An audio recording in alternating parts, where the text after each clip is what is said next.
Marvel's Ant-Man is a film that has a very public, troubled production after the departure of its original writer-director, Edgar Wright. I was sorely disappointed when he dropped out of making it, and became cautiously optimistic and curious about how it would turn out under the direction of Peyton Reed. The story follows Scott Lang, played by Paul Rudd, who is a washed-up cat burglar, enlisted by Hank Pym, played by Michael Douglas, a scientist who worked with S.H.I.E.L.D. and was the original Ant-Man. Hank Pym approaches Scott to basically take the mantle of Ant-Man to help him take down a former business associate, played by Corey Stoll, in an effort to stop the Ant-Man shrinking technology, because that's Ant-Man's power. He has the ability to shrink down to minuscule size, and also control ants with his mind, falling into the wrong hands. So straight away, this film had the odds stacked against it with the departure of Edgar Wright, but I must say that considering the troubled production that the film had, it turned out remarkably well. It really did.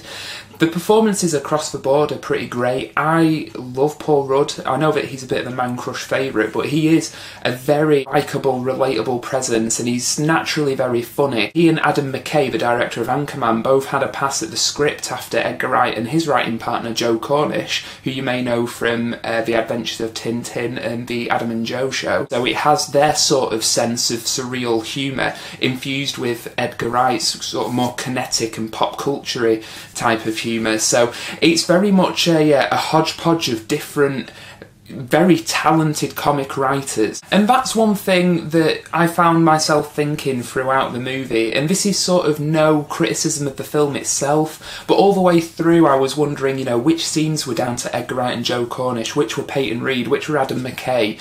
And it sort of distracted me from actually sitting and enjoying the film. As much as I did enjoy the film, you know, I thought it was a really good time. The performances, as I mentioned, are great. The standouts, though, were probably Michael Douglas as Hank Pym.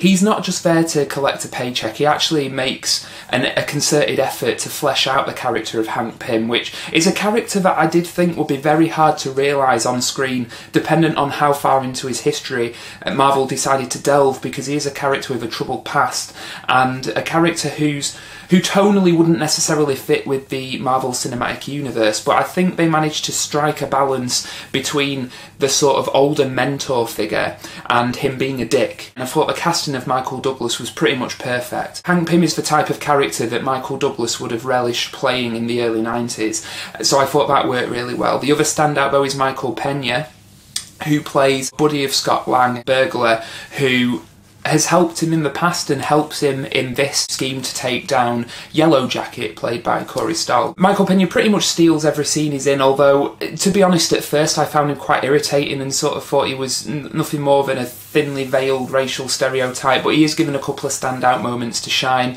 He actually features and makes one of the funniest scenes I've seen in any film this year. The movie is very funny. With the comic pedigree it has behind it, it's no wonder that it is funny. It made me laugh out loud on a couple of occasions, but it never sacrifices its own agency for a cheap laugh. That's not to say the film's without its flaws. The character of Hope Van Dyne, played by Evangeline Lilly, is incredibly shortchanged in this. She isn't given much to work with, and to be honest, they also force this is a minor spoiler, it force a romance between her and Scott towards the end, which is probably the most forced romance I've seen in a film in recent memory. And then you have Yellow Jacket, played by Corey Stoll. Again, he does what he can with what he's given, but he's not given an awful lot. Marvel, again, tend to focus more on the hero rather than the villain, and it means that he's just a little bit forgettable. And they actually had potential here to do something really interesting with the villain, because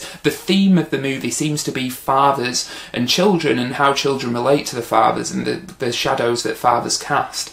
And that's something that they sort of play with in Corey Stoll's case, you know, saying that Hank Pym is a father figure, and it sort of hints at what their relationship was prior to him going sort of full crazy.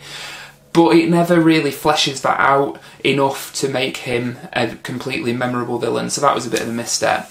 But overall, Ant-Man, you know, is a really entertaining, funny entry into the Marvel Cinematic Universe. Marvel managed to make the stakes smaller and keep it more self-contained, which I think was a really smart move, while still tipping the hat to the Marvel Cinematic Universe and featuring a really funny Avengers cameo, which had it been handled differently, could have really taken you out of the film, but it totally doesn't. It really works. So I think overall, Ant-Man's a success. You know, it's not one of the best Marvel Cinematic Universe movies in my opinion, but it's everything that it needed to be. It felt tonally and stylistically more in line with the first Iron Man movie. And to be honest, some of it did feel a bit comic book origin by numbers, but there was enough flair and personality there from the comic pedigree that made it sort of transcend its own limitations in a way. So I would definitely recommend Ant-Man.